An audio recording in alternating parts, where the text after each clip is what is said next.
I have to ask, do you guys check the Pentagon pizza tracker?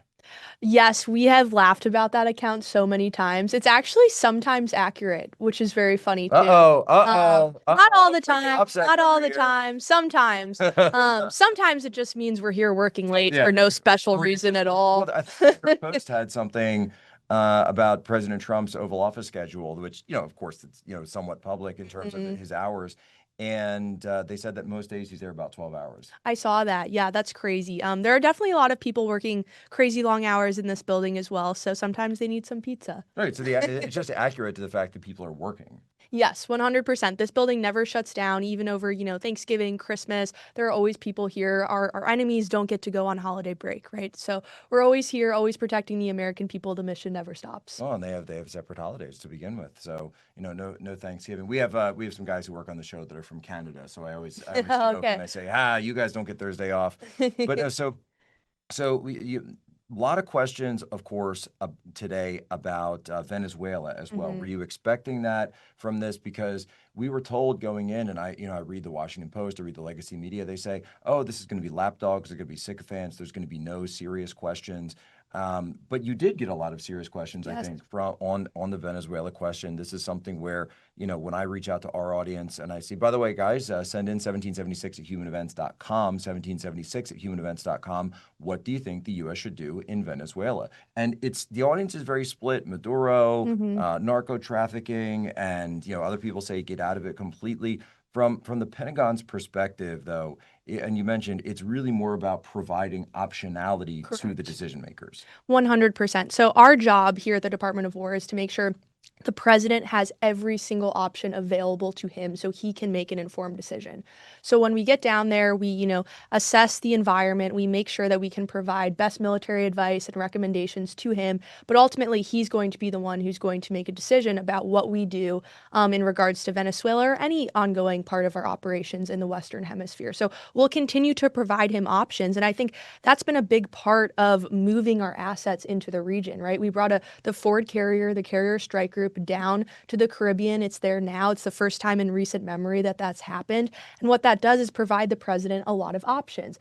And it provides us opportunities to execute if called upon, right? If the president wants us to do something at a moment's notice, we're going to be able to follow through on that order very, very quickly. So that's important for this department to always be ready. The secretary likes to say nobody waits on the Department of War. So that's really our approach in the Southcom region for sure. And to your earlier point, I was really impressed by all of the very tough, very detailed questions that the new Pentagon press corps asked. They were impressive. The lamestream media was honestly very lazy, and they would just ask a lot of regurgitated questions that they maybe saw on Morning Joe that morning about, why are you racist? Why do you hate DEI? Just stupid questions the American public doesn't care about anymore. This was the real nitty gritty, hard facts that the Pentagon press corps today asked about, and that was very impressive. Well, I mean, I think it's just, coming from my background as a Navy officer, I know that, Carrier Strike Group, you got 5,000 sailors just on the carrier itself, not to Right. mention the entire complement of supporting destroyers, cruisers, the air wing, the hmm submarines, et cetera, and all the supply ships and all the Right. rest that you would need.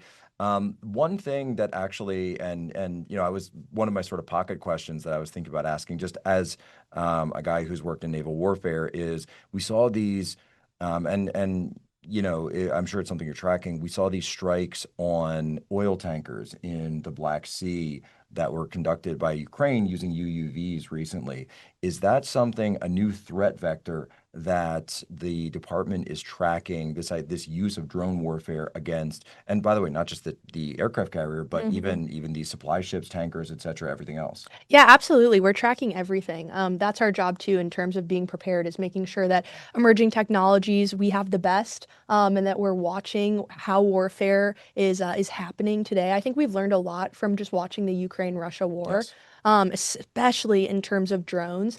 And that's really informed a lot of our focus going forward. We've launched a lot of initiatives and a lot of investment we've poured into drone manufacturing. We really want to get fantastic at it and be the best of all of the countries so that we can protect the American people. So we're learning so much from watching that engagement, and we'll continue to make sure that all across the world we're taking notes, we're learning, and we're helping our warfighters get the most lethal weapons they can possibly have into their hands and quickly. That's something we've really been pushing for as well. The secretary gave a great acquisition speech recently talking about reforming that acquisitions process. There's so much red tape. I know I don't have to tell you, you're in the military. No, no, I know. It's And crazy. that was the other one is the shipbuilding Yes. because, we look at it in terms of our Navy and, the lack of ships that we have. I think we're less than half where we were during Reagan's Navy, Right. Yeah. during that buildup. And yet we have a larger force posture around the world and more missions that we're, either taking on or at least different parts of the sea that we're in, whether it be Somalia, whether it be East China or Hmm. East China Sea, where the Navy's involved. And yet we don't have the ships, the icebreakers, et cetera.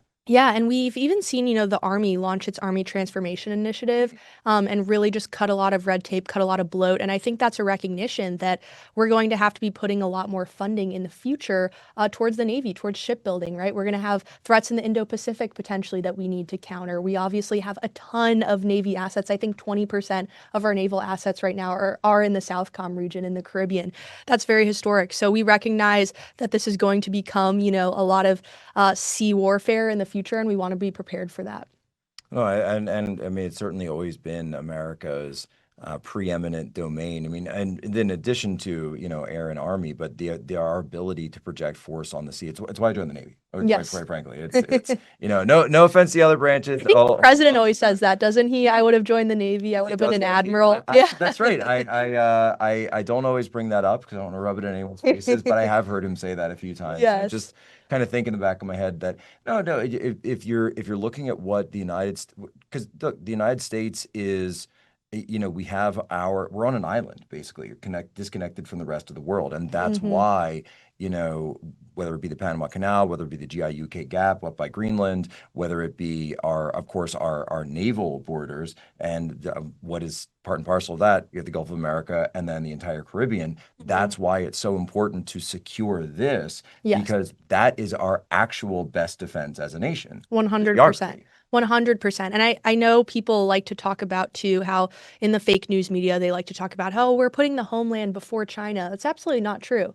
We're doing both at the same time. The China is all over the Western Hemisphere. Yes. They're all over the Panama Canal. The secretary, when he went down to the Panama Canal, talked about that threat and talked about, no longer will China control this canal. We are going to make sure that American ships, military vessels have first and free navigation. All the elites across the entire Caribbean are learning Mandarin right now. Whether you look at Trinidad, whether you look at go off of right off the coast of Venezuela, if you go ever out, the Chinese are in every single spot. And I remember going and trying to brief this to a variety of entities in Washington D.C. And I said, I wonder if it will take the People's Liberation Army Navy building a military base in the Caribbean, either off the coast of Cuba or somewhere else, for people to actually wake up and start taking this seriously. Yeah, it's definitely something that President Trump has always taken seriously, and something that this department will continue to take seriously. And I think the biggest thing we can do to protect the American people from all the threats we face, like you said, is to make sure our homeland is secure. That's really where it all starts. If we don't have a nation, what are we even defending? So securing our border has been a huge part of that. There's nobody crossing the southern border. We've got a lot of Border Patrol down there working with our troops. We've got almost 10,000 troops down there, I think, now. So it's fantastic. And now we're going even further, right, to make sure that narco terrorists in the Gulf of America and across our shores can no longer threaten our people. So homeland defense is really how we make sure that America is kept safe.